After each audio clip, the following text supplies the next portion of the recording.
Given this, does anyone really think that the EPA is in the business of discovering the truth about global warming? And would it tell us if it found anything that might put a question mark over what has become politically settled science? So it's perhaps worth going back to what climate scientists were saying about global warming before politics settled the science. The first chairman of the IPCC, Bert Berlin, acknowledged that man-made global warming was not something which you can prove. The IPCC's first assessment report, produced in 1990, is distinctly equivocal. It noted that a global warming of a larger size had almost certainly occurred at least once since the end of the last glaciation, without any appreciable increase in greenhouse gases. Quote, "Because we do not understand the reason for these past warming events, it is not yet possible to attribute a specific proportion of the recent smaller warming to an increase in greenhouse gases." The IPCC went on to note the existence of many significant uncertainties and inadequacies in the observational climate record, in knowledge of the causes of natural climatic variability and computer models. For this reason, the IPCC concluded that, quote, "Scientists working in this field cannot at this point in time make the definitive statement, yes, we have now seen an enhanced greenhouse effect," unquote. In climate activist parlance, in 1990, the IPCC were climate deniers. So whenever you hear Bill McKibben or Senator Sheldon Whitehouse or the Attorney General of New York or Bernie Sanders and Hillary Clinton claim that ExxonMobil or whoever somehow hid the truth about global warming, point them to what the IPCC was saying in 1990 and then ask, have there been any scientific discoveries since 1990 to justify changing that conclusion?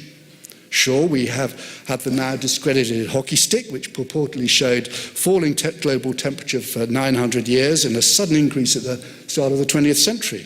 We've had satellite data of atmospheric temperature, which the climate clerisy prefers to downplay.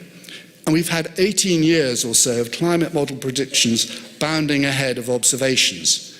That should give any true scientist pause for thought.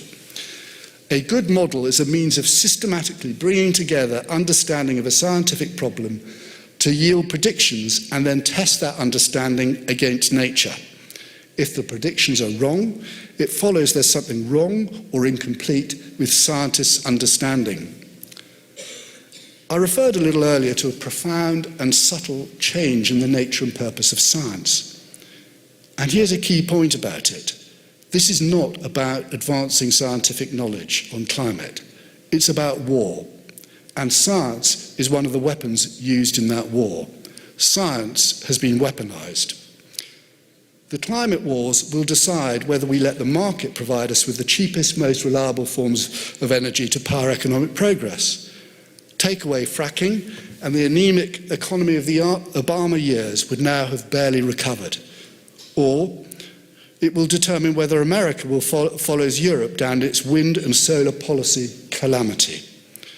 Right at the moment that President Obama and the EPA are taking America down the path of energy purgatory, the Europeans are waking up to the enormity of their mistake. 2 years ago, the European Commission published a paper on its post-2020 climate and energy targets. It gave Europe a get-out-of-jail card. The new renewable and decarbonisation targets would only apply to Europe as a whole. There would be no targets for individual member states. Imagine if the EPA had set a federal target but no state targets. The Clean Power Plan would be dead. Even if the consensus on global warming turns out to be correct, one country cutting their greenhouse gas emissions only makes sense if everyone else does it. Without the prospect of that happening, the rationale goes up in smoke. Thus, the real purpose of the Paris Climate Agreement is to justify the ruinously expensive renewable energy programs beloved by environmentalists. We saw this happening with the Obama administration arguing before the Supreme Court that implementation of the Clean Power Plan was essential to meeting the commitments the US had just made in the Paris Climate Agreement. In its 5-4 decision on Tuesday, the court froze implementation of the Clean Power Plan, pending the outcome of legal challenges.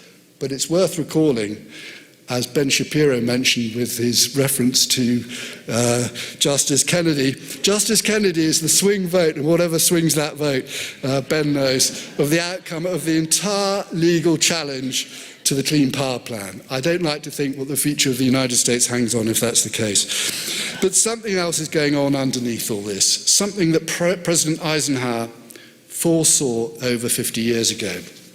Speaking at the 2007 Bali Climate Conference, former Vice President Al Gore told climate delegates that they should feel privileged, quote, to be alive at a moment when a relatively small group of people could control the destiny of all generations to come.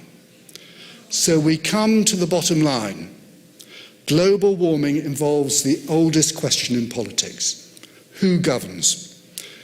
An open society, philosopher Karl Popper wrote, is one that not merely tolerates dissenting opinion, but respects them. Democracy, that is a form of government devoted to the protection of the open society, cannot flourish if science becomes the exclusive possession of a closed set of specialists. In the 1620s, Francis Bacon, a former Lord Chancellor of England, argued that the Republic should be governed by scientists. A generation after Bacon, John Locke's political philosophy is based on the Socratic insight that to err is human, one that is applicable to science and politics alike. The Constitution of the United States is the fullest and most perfect embodiment of Locke's political philosophy. Here we have popular sovereignty mediated by a constitutional order of checks and balances.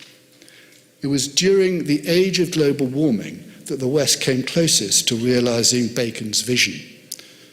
The outcome of the climate wars was not decided in Paris in December.